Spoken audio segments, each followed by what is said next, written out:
Hello everyone and welcome back to the railway shed.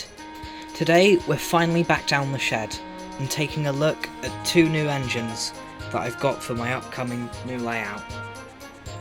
We've got the beautiful Triang Hornby M7 as well as a lovely Airfix large Prairie. I recently received the Prairie as a birthday present, which I'm very grateful for. And I bought the Triang M7 with my birthday money, as I've been wanting this engine for a long time because of its really cool features. I've also got a Triang DMU on the way, so when that arrives I'll definitely make some videos on it. Some may also know that I recently got these engines in a job lot recently, and I've tried to get them back running. However, for each one they have some individual faults. So I'll show you those first. Here we have an old Hornby 002 rail N2, which has its own problem in itself.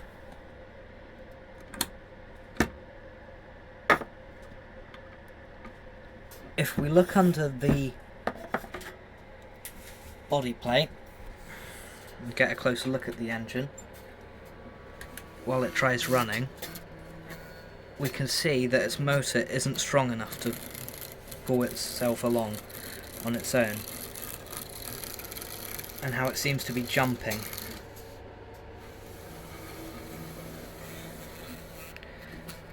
If anyone knows how to fix any of these issues in the engines, please let me know in the comments below, as it would be greatly appreciated.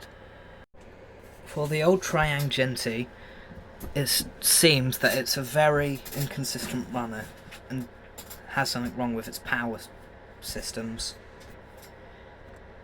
If we look under the body shell, we can see that all the components are there, to my knowledge.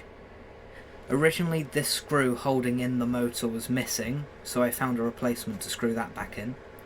The wheels are quite dirty and I have tried to clean them, but it's improved slightly, so let's see what this can sort of do.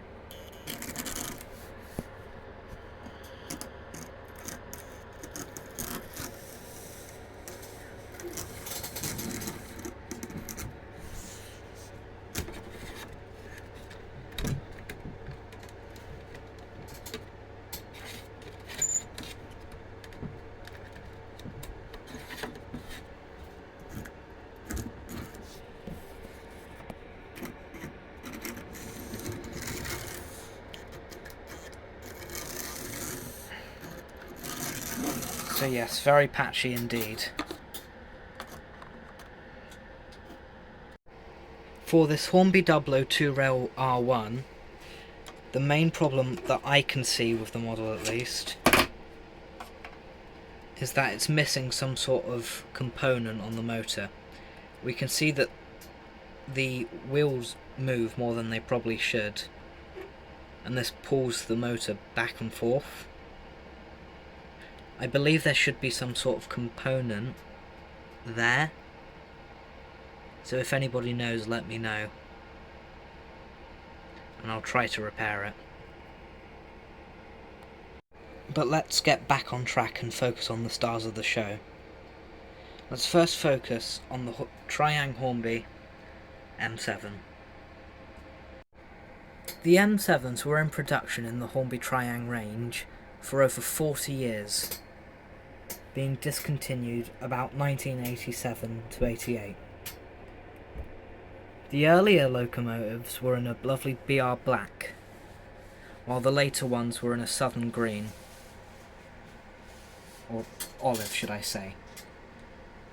These engines are rather unique for their special features of a working firebox glow, as seen here,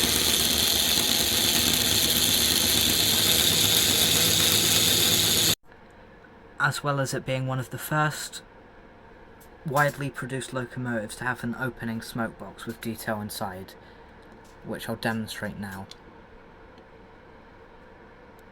However, this is very delicate and fragile, so I tend to keep it closed. So if it focuses, there's the detail with the steam chest within.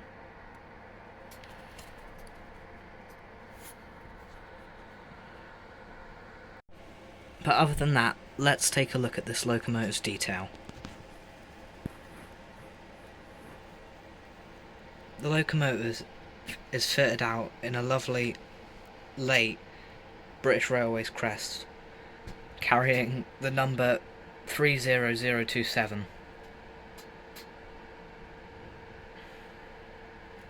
The locomotive has a separately fitted whistle,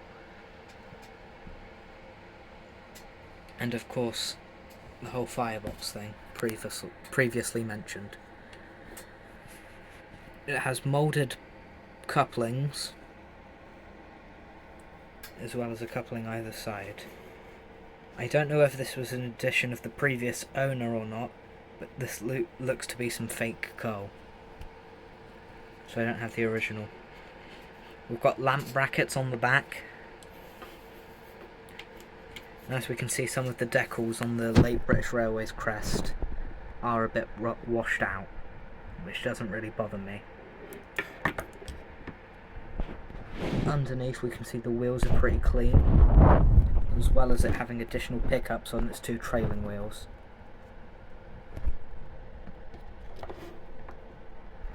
We have a moulding Westinghouse pump and a compressor.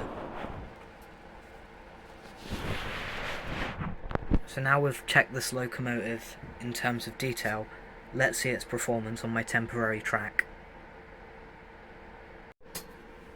Let's see it slowly creep forward. Wrong direction. That's 50%. It's a tad lively when it comes to that. Always needs a tad of a nudge.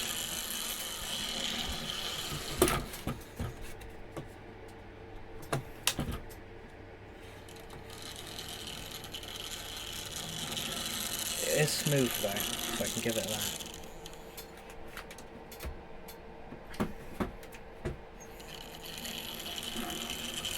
I think it's one of the smoothest runners I own. Once it gets warmed up, it performs beautifully.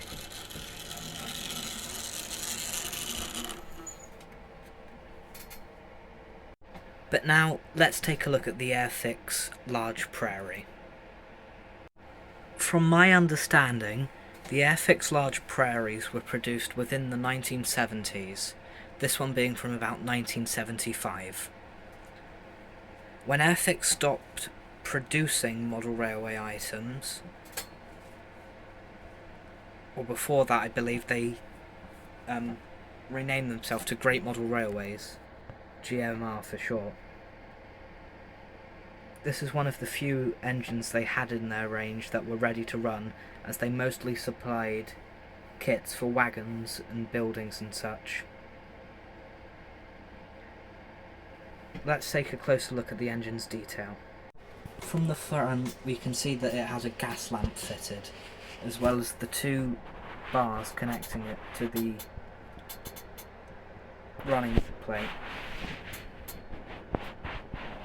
Some of the detail of it is quite rusty and this is quite dirty. I have tried to clean it, but some of it just won't budge. It also has the late BR crest, however has speckled bits of black paint on it. I don't know whether these were additional by the old owner, or they're bits of the mould showing through. This locomotive has the running number 6167.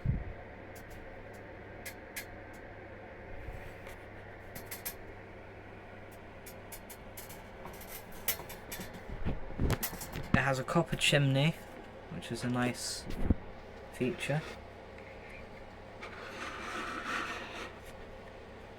as well as a nice, well-maintained valve gear and wheels. From my experiences so far, it's a decent runner. However, we can see that the forward and rear pony and bogie wheels are not fully moulded. Let's see this one on the track.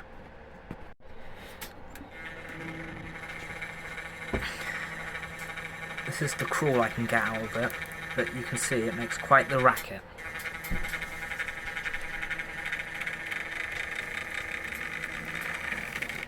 and is for some reason taking a tendency to rock and roll.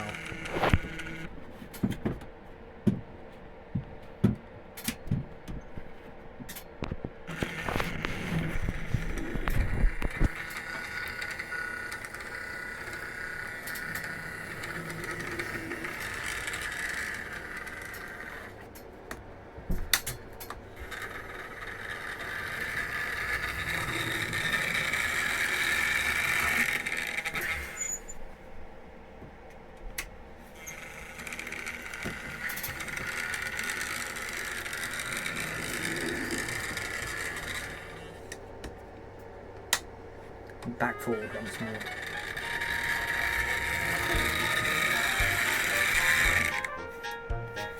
It'll definitely need some lubrication before it pulls its first train on my new layout. So that's all for this video. Thank you so much for watching, and thank you for your patience that I haven't uploaded in a few weeks. I'll give these guys a running session when my new layout is at an acceptable standard to be run on. But until then, thank you so much for watching, and bye for now.